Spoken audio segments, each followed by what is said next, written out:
अच्छा, क्या ऋषभ पंत ने बिना कैंची लिए ही गोयनका जी का काट दिया? शुभमन गिल और यशस्वी जायसवाल के बाद कल बैटिंग में चमकने की बारी ऋषभ पंत की थी। पंत जो इस टीम के उपकप्तान यानी वाइस कैप्टन भी हैं, उन्होंने भी अपनी प्रमोशन का जश्न एक बेहतरीन सेंचुरी मारकर मनाया और अपनी स्पाइडरमैन वाली सेलिब्रेशन भी दोबारा करी जो आईपीएल में सेंचुरी मारने के बाद की थी।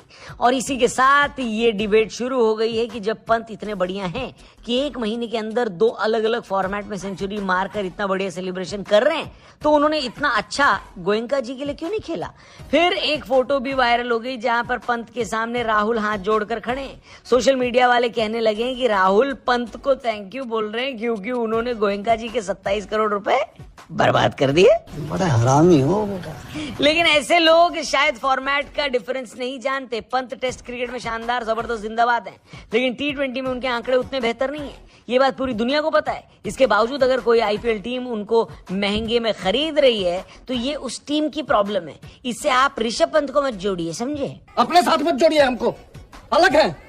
और बात सही भी है, ऋषभ पंत कोई जानबूझकर खराब थोड़ी ना खेलेंगे। इसलिए गोयनका जी का काटने वाली बात प्रोपेगेंडा ही लगती है, ताकि किसी तरीके से ऋषभ पंत को लखनऊ वाले रिटेन ना करें। क्या लगता है आपको? कमेंट करके बताना। फिलहाल हम जरा कल का मैच जो हुआ था ना उसको डिस्कस कर लेते हैं। चैनल को भी सब्सक्राइब करना। अब बताते हैं ऋषभ पंत ने खेला कैसा। तो बात ऐसी कि यशस्वी जायसवाल और शुभमन गिल ने जब सेंचुरी मारी तो सचिन ने ट्वीट किया कि एक ही मैच में इंग्लैंड में 2 सेंचुरी देखकर उनको राहुल द्रविड़ और सौरव गांगुली की सेंचुरी याद आ गई जो उन्होंने इंग्लैंड में मारी थी और बढ़िया खेल दिखाया था। तीनों ने सेंचुरी लगाई थी और इंडिया ने यानी सचिन, गांगुली और द्रविड़ ने सेंचुरी लगाई थी इंग्लैंड में और इंडिया ने हेडिंग्ले में ये मैच जीता था। सौरव गांगुली ने भी इस ट्वीट के जवाब में लिखा कि इस बार 3 नहीं बल्कि 4 बल्लेबाज शतक लगाने वाले, क्योंकि दादा के हिसाब से ऋषभ पंत और करुण नायर भी सेंचुरी लगाने वाले थे। ऋषभ पंत ने तो सेंचुरी लगाई, बहुत बढ़िया सेलिब्रेशन भी करी और भारतीय इनिंग की तीसरी सेंचुरी लगा दी। लेकिन क्रिकेट में वापसी कर रहे करुण नायर 0 पर आउट हो गए। इनफैक्ट शुभमन गिल के आउट होने के बाद टीम इंडिया एकदम ऐसे कोलैप्स करी जैसे हम लोग इंडिया नहीं बल्कि पाकिस्तान हो।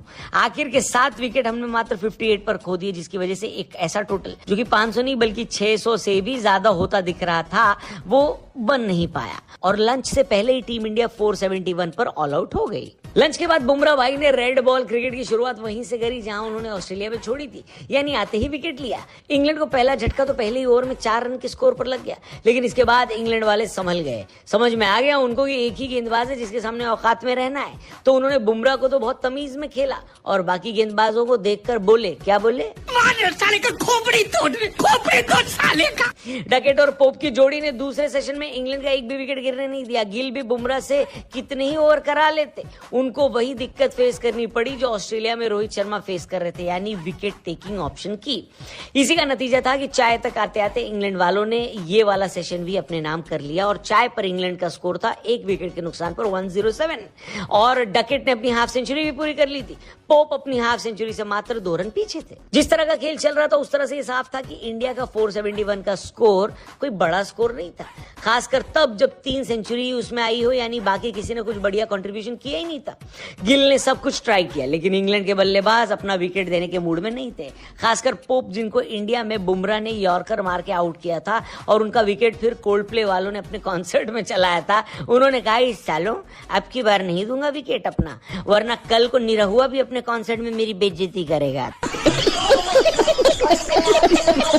पोप भैया ने इसी वजह से सेंचुरी लगा दी, लेकिन बुमराह ने साबित कर दिया कि बीसीसीआई में बी का मतलब तो बुमराह ही होता है। भाई ने डकेट को निपटाया, रूट को टेस्ट क्रिकेट में 10वीं बार डिसमिस किया और आखिरी ओवर में तो ऐसी जान लगाकर गेंदबाजी करी कि अगर आपने कल का आखिरी ओवर नहीं देखा तो मेरी रिक्वेस्ट पर जाकर एक बार वापस देख लो। कल रात को नींद और ज्यादा सुकून भरी आती अगर बुमराह ने वो नो बॉल न डाली होती जिसमें हैरी ब्रूक आउट हुए थे। कसम से वो आखिरी विकेट मिल जाता ना तो मैं कह देता इस टेस्ट मैच में एडवांटेज इंडिया को है, लेकिन अभी तो मामला बराबरी का है। आपको क्या लगता है बुमराह के अलावा इस गेंदबाजी यूनिट में ऐसा कौन बॉलर है जो विकेट ले पाएगा? इंग्लैंड वाले क्या हमारा स्कोर पार कर पाएंगे या हम उनको लीड देने में कामयाब होंगे? स्पेशल मेंशन उन लोगों को करना चाहूंगा जिन्होंने कल का लास्ट ओवर देखा है। अगर देखा है तो शब्दों में बताओ कमेंट बॉक्स में कि आपको कैसी फीलिंग आई। बाकी हम चलते हैं, कल मिलते हैं। भाई चैनल को सब्सक्राइब करना, फेसबुक पे देख रहे हो तो पेज को जरूर लाइक करना।